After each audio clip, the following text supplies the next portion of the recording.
Forget about it. Let's move on. Slavery was long time ago. Why are black Americans always talking about reparation? Are they not supposed to just forget about it and move on with their life? Why are they still backward? You know, the annoying and ironic part of it is even seeing some black creators as well having the audacity to also set camera and say slavery was long time ago. I don't see color. There is no racism anywhere. There is nothing like racial profiling, despite the fact every single thing has literally been happening. Do you know that a white woman just discovered and brought to my attention as well that slavery literally ended in 2009 in Mississippi? Only for me to go into deep research to find out, and I am saying that it is not in 2009, it is in 2013. When I was thinking about writing WAEC in my high school, some people were still enslaved in Mississippi, all in the name of we need to get paid. And you want black Americans to sit down, clap, and forget about everything and move on with their life as if nothing happened? Let's watch this video. Welcome back to the channel. My name is Sonia. Subscribe, like, comment, and share. And credits belong to the original creators of every single clips and stitches we have in our today's episode. I want to say a very big thank you to every single one of you liking, commenting, sharing, dropping super thanks, and also joining my membership. I do not take you guys for granted. You guys are absolutely the best. And with that being said, let's dive right into this video. I'll be back with commentaries. Let's go watch. What the fuck do you mean that I just learned on TikTok that there were plantations and slaves in Mississippi in 2009 because Mississippi didn't abolish slavery until 2013? The little clip that I just watched was a grown woman describing when she was a child, she would be raped daily. And so would her mom. And I know this doesn't even like scratch the surface of the fucked up shit that we did. Mississippi did not abolish slavery until 2013. The amount of shit that we were never taught on purpose is insane. And then white people still have the nerve to say that racism doesn't exist, or they don't see color, or systematic racism isn't a thing. Go ask that fucking family that was in chains up until 2009. So here's a little food for thought. Mississippi was the last state making slavery illegal, which was in 2013. Yes, 2013. Now, the Emancipation Proclamation was in 1863, and the 13th Amendment, which was abolishing slavery, was in 1865. Now, Mississippi did not ratify that document until 1995. And due to clerical error now, it wasn't officially illegal until February of 2013. That was 13 years ago. What do you mean there was plantation and slavery in Mississippi until 2013? Explain that to me, because right now I am pissed and my day is just ruined.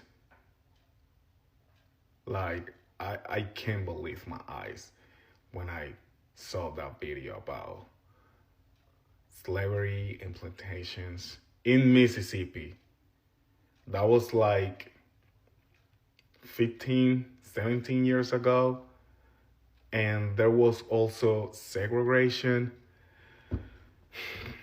I'm pissed. If you know about this, if you're from Mississippi, please educate me, because I can't take this. Mississippi did not abolish slavery until 2013. And the only reason it happened is because a professor went to go see a movie. Yes, this is not a joke. This is a fact. And the deeper you go into the history of this state, the darker it gets. And what I'm about to walk you through is something that most Americans have never been told. And every single thing I'm about to say is historically documented. So let's start at the beginning. In 1865, the 13th Amendment was ratified, abolishing slavery across the United States, and 27 of the 36 states at the time voted in favor of it. Mississippi was not one of them. Mississippi rejected the 13th Amendment, and their reason? Well, their lawmakers were upset that they had not been compensated for the value of the freed slaves.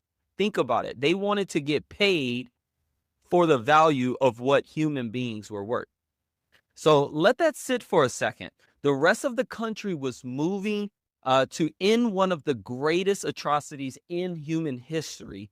And Mississippi's response was, we're not signing unless you pay us for the people we can no longer own.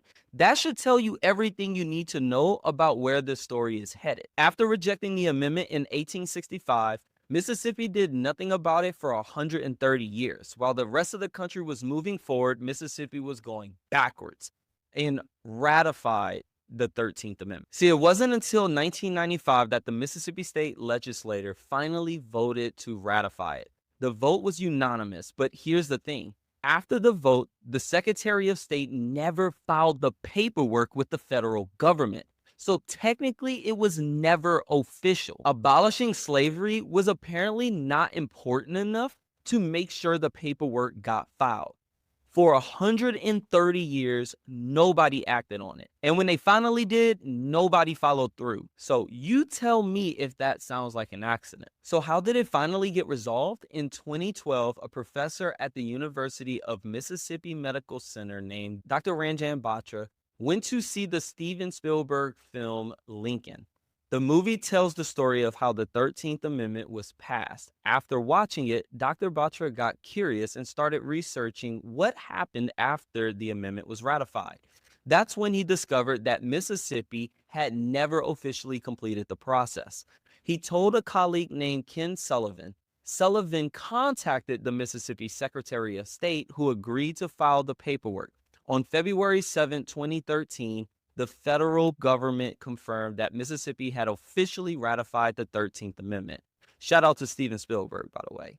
148 years after slavery was supposed to be abolished, because a professor watched a movie and got curious. Now, to understand why none of this is an accident, you need to know what happened during Reconstruction. After the Civil War, Black Mississippians were given the right to vote for the very first time, and they showed up. By the late 1860s, nearly 97% of eligible Black men in Mississippi had registered to vote, and they used that power. Mississippi elected 13 Black state senators and 102 Black state representatives. They had a Black lieutenant governor, Alex K. Davis, 2 Black secretaries of state, James D. Lynch and James Hill, a Black superintendent of education, Thomas Cardozo, and in 1870, Mississippi sent the first Black man in American history to the United States Senate. His name was Hiram Revels. Black Mississippians weren't just participating in government, they were building it. They created the state's first public school system. They passed civil rights legislation. They were transforming the state. And that terrified the white power structure. Now, what happens next is one of the most deliberate acts of political suppression in American history. See, white Democrats in Mississippi used violence, intimidation, and murder to take back control. They stuffed ballot boxes. They committed perjury at polling sites. They used armed militias to terrorize Black voters. A Mississippi judge in 1890 even admitted it openly. He said they had been preserving the ascendancy of the white people by revolutionary methods. A Mississippi judge in 1890 even admitted it openly. He said that they had been preserving the ascendancy of the white people by revolutionary methods, and that they had been stuffing the ballot boxes, committing perjury, and carrying the elections by fraud and violence. Then in 1890, Mississippi rewrote its entire state constitution. The new constitution included poll taxes, literacy tests, and an understanding clause. All of them were designed to do one thing: prevent Black people from voting without explicitly saying so. The literacy tests were administered by white registrars who had full discretion over who passed and who failed. If you were Black, you failed. If you were white and couldn't read, they let you through with a grandfather clause that tied your voting rights to whether your grandfather could vote before 1867. Since Black people were enslaved before 1867, they were automatically excluded. The results were immediate. black voter registration collapsed. By 1892, less than 6% of eligible black men were registered to vote in a state where they were the majority of the population. Every other southern state looked at what Mississippi did and copied it, and they called it the Mississippi Plan. And here is the part that connects everything. Mississippi has the largest black population percentage of any state in the entire country. Nearly 40% of the state is black, and yet there has never been a black governor in the state of Mississippi. Not once in over 200 years. And it just goes beyond just the governor. Mississippi has not elected a single black person to any statewide office since the 19th century. And that's over 130 years of zero black statewide officials in the blackest state in America. The black political power that existed during Reconstruction, the senators, the representatives, the secretaries of state, the superintendent of education, all of it was systematically destroyed and it never came back. The 1890 Constitution that was designed to strip black people of their political power created structural barriers so effective that they are still producing results over 130 years later. So let's put the full picture together. Mississippi rejected the 13th Amendment in 1865 because they wanted to be paid for their slaves. They waited 130 years to vote on it again. When they finally did in 1995, they didn't even file the paperwork. A professor watching a movie in 2012 is the only reason it got corrected.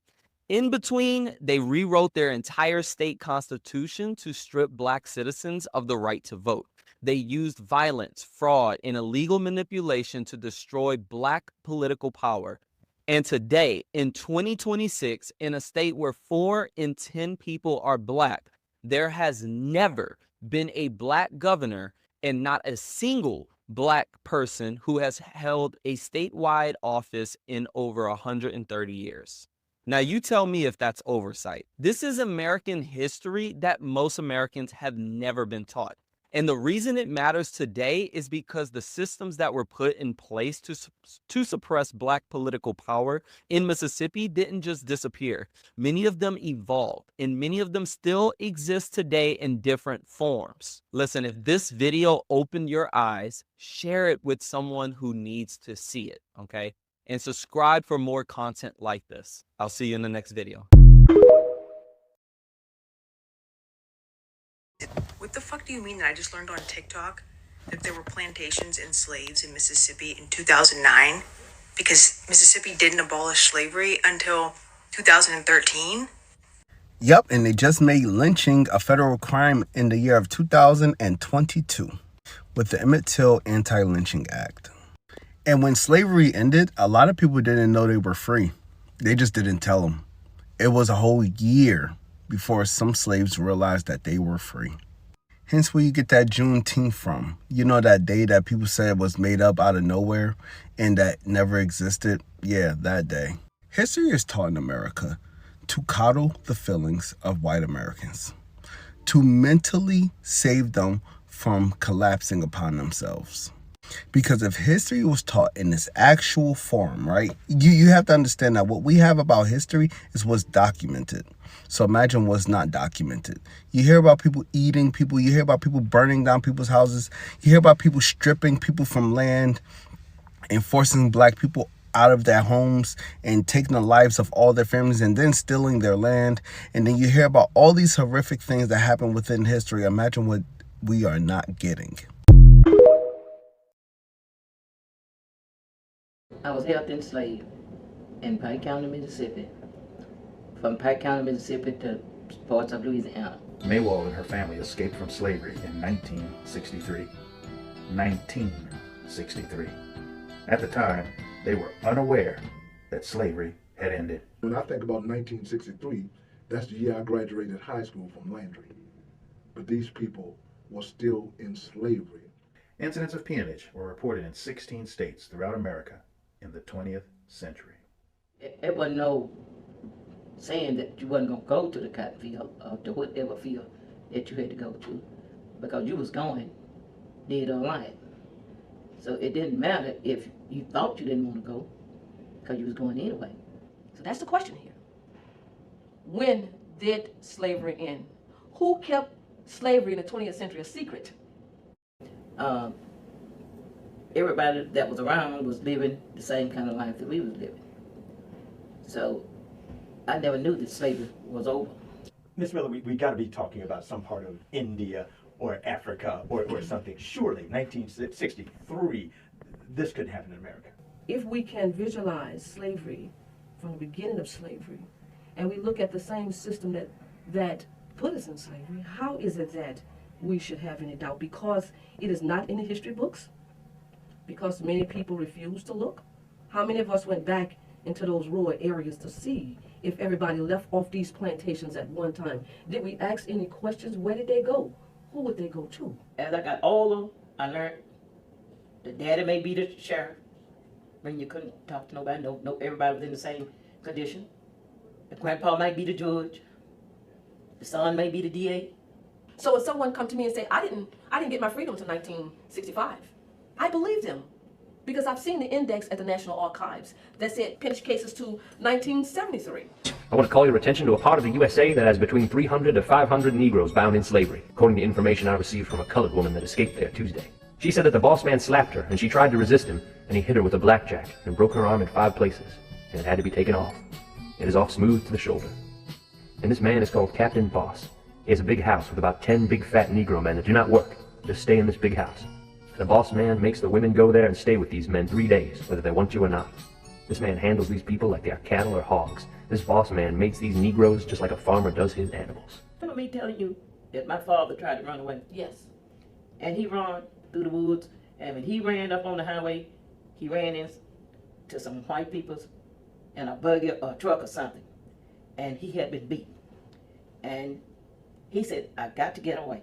They said, boy, where are you going? He said, I don't know. I got a wife and children back there, but I've had all I can take. So I got to go somewhere. He was going to leave the family because it was too much. It was too much. A man who loved his wife, a man who loved his children, who would die for his children, he was willing to leave his family. He was willing to leave his family. He said that the white men told him, boy, I know somewhere we're going to take you. We're going to take you and enroll you in Uncle Sam's army. And my father said he was so relieved. They put him in that wagon or whatever they had, laid him down. He said, and when he arose, he thought they had him where they had carried him, possibly after he run to help him get away. And he rolled back on the plantation. Did they beat him? They beat him and beat him some more. They brought him back to the plantation and said, here, this boy here. He was trying to run away.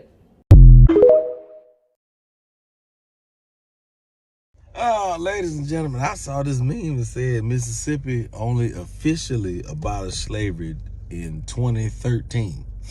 That's crazy. That is, well, no, it ain't crazy. I mean, this is America where racism does not exist. Mississippi said officially. They was holding out. They've been holding out since the Civil War. Like, hey, just wait.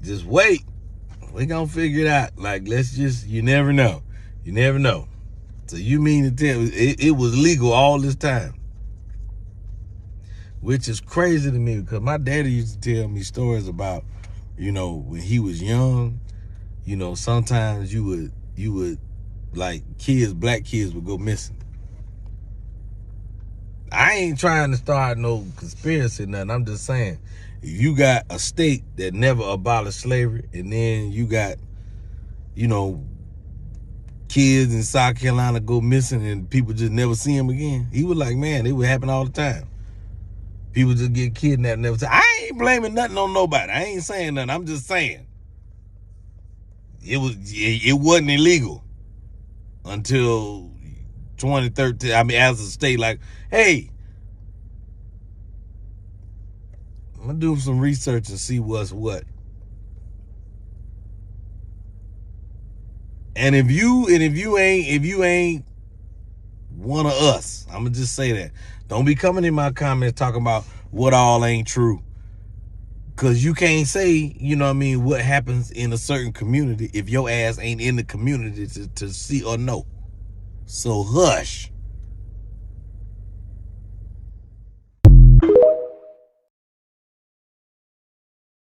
Wait a minute. Mississippi did not ban slavery until 2013? 2013?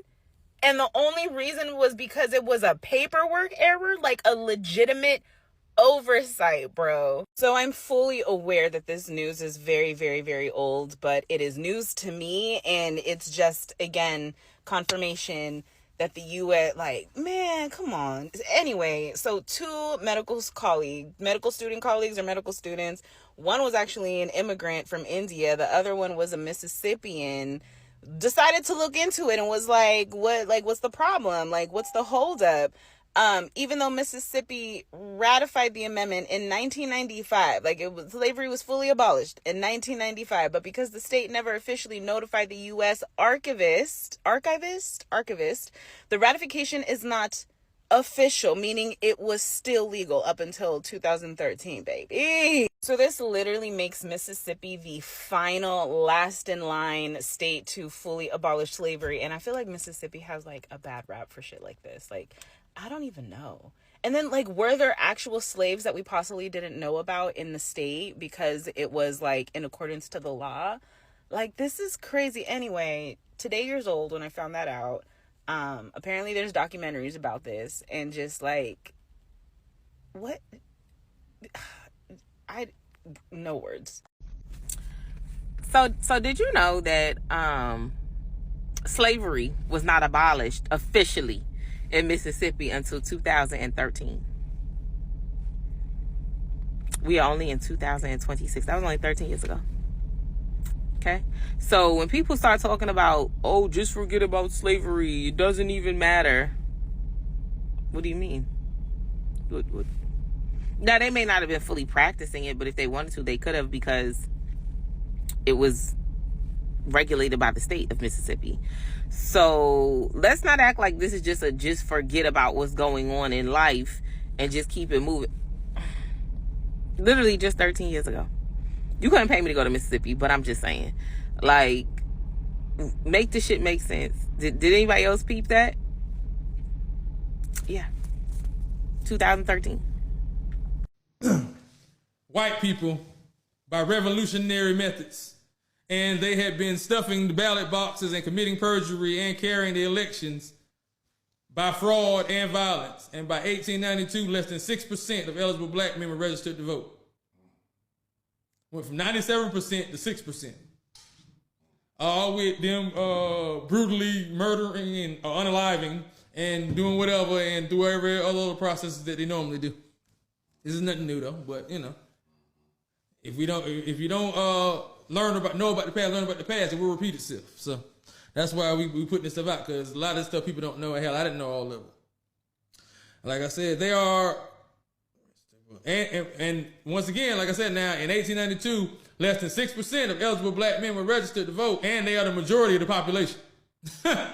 So the majority of people there are black, but only 6% of them are registered to vote. How that make sense? The rest of the South saw that and copied it, called it the Mississippi Plan.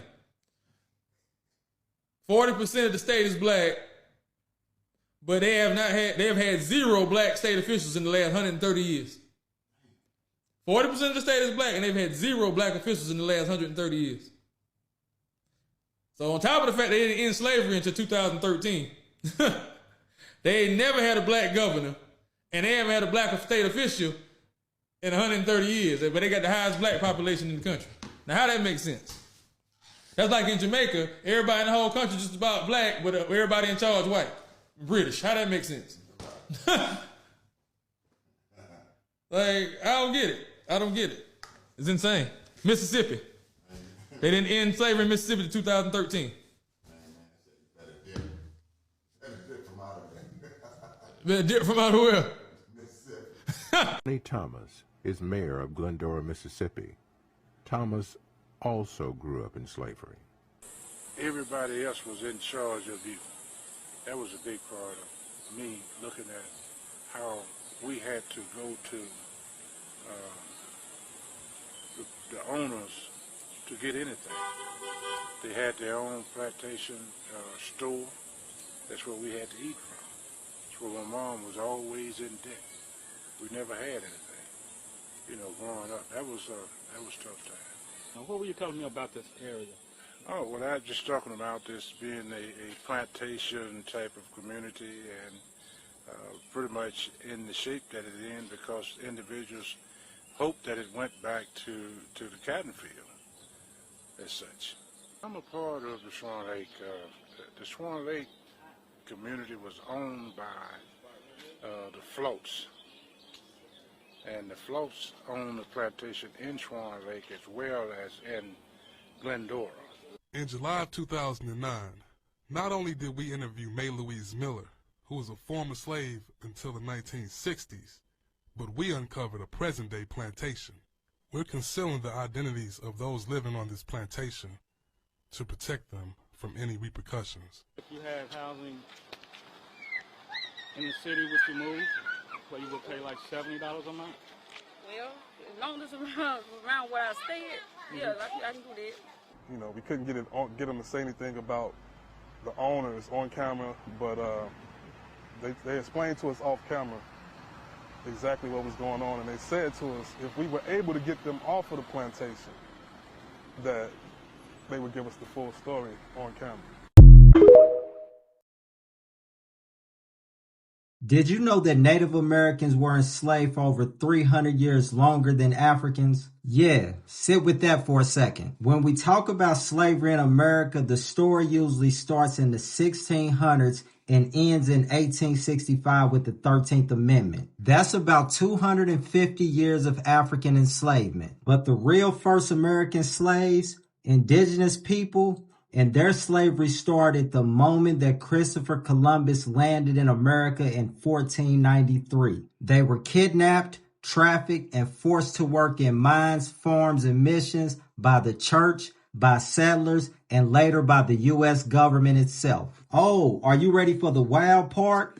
It didn't end in 1865. In the West and the Southwest, it was happening under names like apprenticeship and debt peonage until the late 1800s. That's over 550 years, 3 centuries longer than African slavery in the U.S., and it's missing from most history books because telling it will blow up the Thanksgiving myth and the whole vanishing Indian lie. If you want the receipts on this erased history, get you a copy of The Other Slavery, currently in the TikTok shop, and it'll change the way you see American history forever. Peace.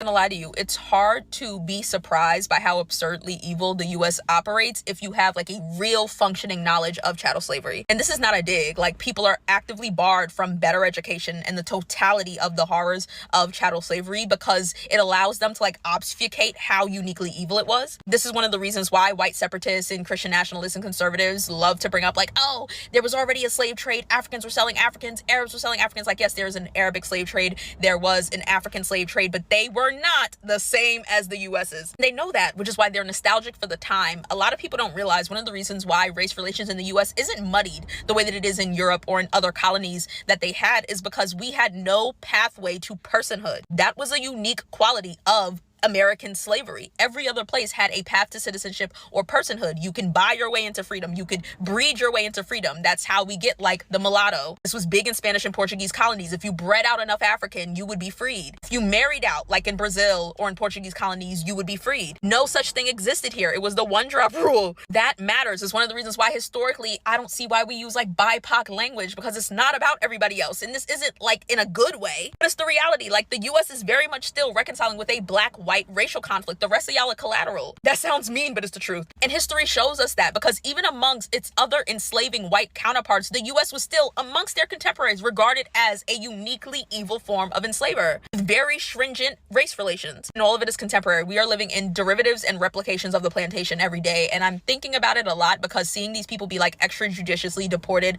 whether or not they're citizens, whether or not they're here illegally, borders aren't real. I don't care about them. But you get what I mean. This like no tolerance policy of the other is like really fascinating if you know like how much work it took to maintain the power of whiteness. The fact that post-enslavement, after the Reconstruction period, they had to restructure what whiteness was because of their numbers. And it's the racial anxieties accompanied by white folks' fear of black retaliation that led to them subsuming other groups that were not considered white into their own as a self-preservation tactic. This is where we see them giving the Irish and the Italians and the Jewish people a chance to like audition into whiteness to bulk their numbers. And this is something they've been thinking about for a long time. It's why the Great Replacement theory is literally the bedrock of conservatism. This is just a contemporary version of white enslavers being absurdly cruel and then writing in their diaries about how they fear about being killed by their like slaves at night. This is just that with Google. But one of the other reasons why they make sure that people don't know the full scope of chattel slavery in the American context is to see like where it was failed otherwise when people would try to replicate it elsewhere. After the Civil War, tens of thousands of white enslavers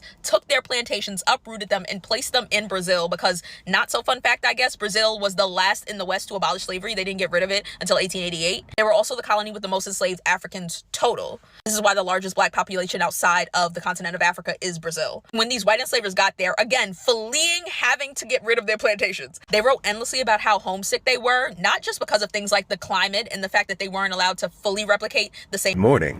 Baseman here reminding you that the state of Mississippi didn't legally end enslavement until February 7th, 2013. Yeah, that Benny Thompson, you know, the guy in charge of the January 6th committee?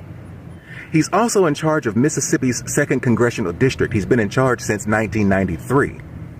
That district, in 2022, still has black people living and working on plantations.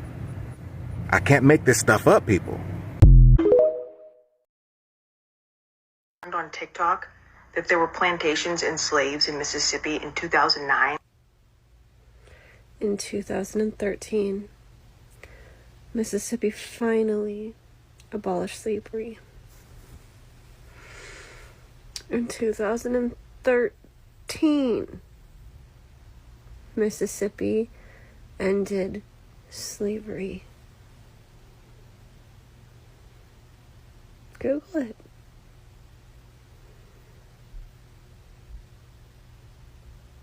I am appalled. I am enraged. I'm heartbroken. And I'm disgusted. What the fuck you mean? 2013.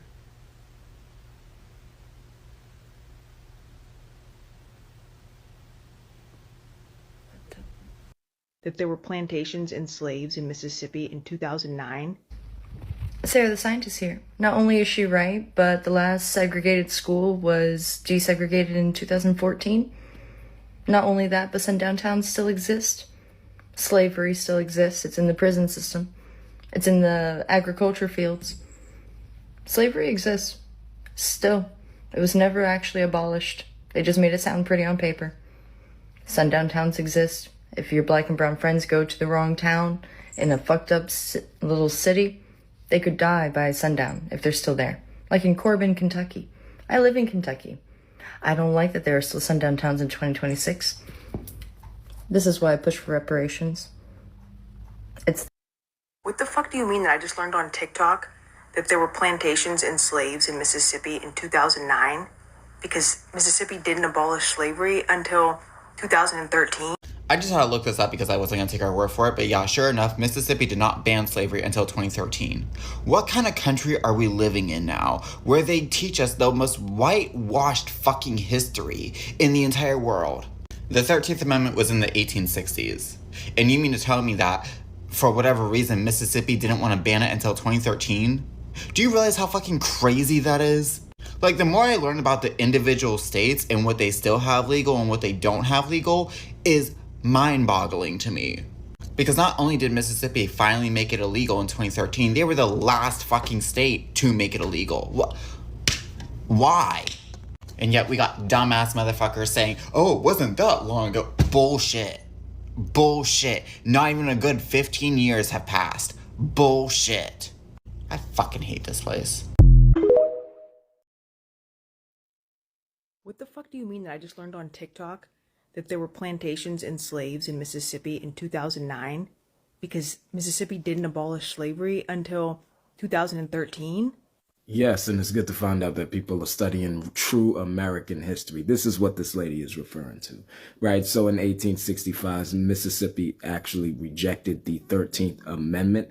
And in 1995, the Mississippi legislature passed a resolution to ratify the amendment, but they failed to go ahead and send it to the office for registration, so it was never passed. And that takes us to 2013, where it was finally ratified and the abolition of slavery finally took effect in Mississippi in 2013, man. Now, mind you, I'm Gen Z, right? And I was born in the year 2000, right? So in 2013, I was about 13 years old. So you got a Gen Z kid who was right about to graduate middle school, going into high school when we still had a state in the United States that still had active slavery going on, right? And we're going to let this lady talk about a story from a young lady who was on the plantation. The little clip that I just watched was a grown woman describing when she was a child, she would be raped daily.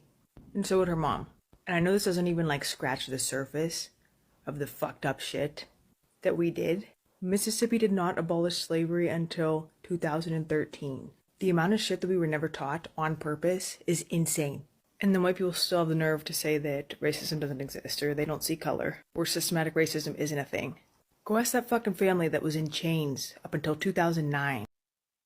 In 1995, the state of Mississippi voted to formally ratify the 13th Amendment symbolically, since it was already law nationwide that slavery should be aborted. But the state failed to properly submit the paperwork to the U.S. activists, which is required to make ratification officials in the record. Because of that oversight, Mississippi ratification wasn't fully recorded. A researcher noticed this major error while studying the film Lincoln. The issue was brought to attention and Mississippi finally filed the correct documents. The ratification was then officially recorded. Slavery was already illegal nationwide in the 1865. The 2013 action did not bring back or end slavery again. It's simply correction of oversight that the state's record match reality. This is what the state tells us. This is what Mississippi tells us. But there were people that were still in captive. There were people that were still having masters in Mississippi. And yes, you want us to get over it. Let's act as if nothing literally happened. You want us to glorify every single thing that you are doing after reclassifying a lot of things. And then you sit down there when they talk about reparation, you say slavery was long time ago. How was 2013 long time ago?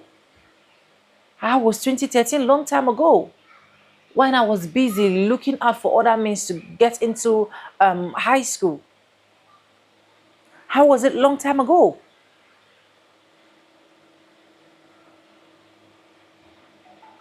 Even when slavery ended, a lot of slave owners were paid reparation. A lot of them were paid that they were losing slaves. They were losing slaves, so they have to pay them. But when it comes to giving the real slave owners, the descendants of slave, no, you are not supposed to do that. Let's forget about it. I don't see color. I don't see this. I don't see that. To the black creators that go ahead to create content like, oh, black Americans do not need reparation, I don't want to hear anything about reparation. What do you gain from it? Is it that you do not study history to understand the depth of what slavery have done. And even up till date, in one way or the other, we are still being enslaved. It is just legalized. It is just modernized. We still have masters that are no longer calling themselves masters, but another name.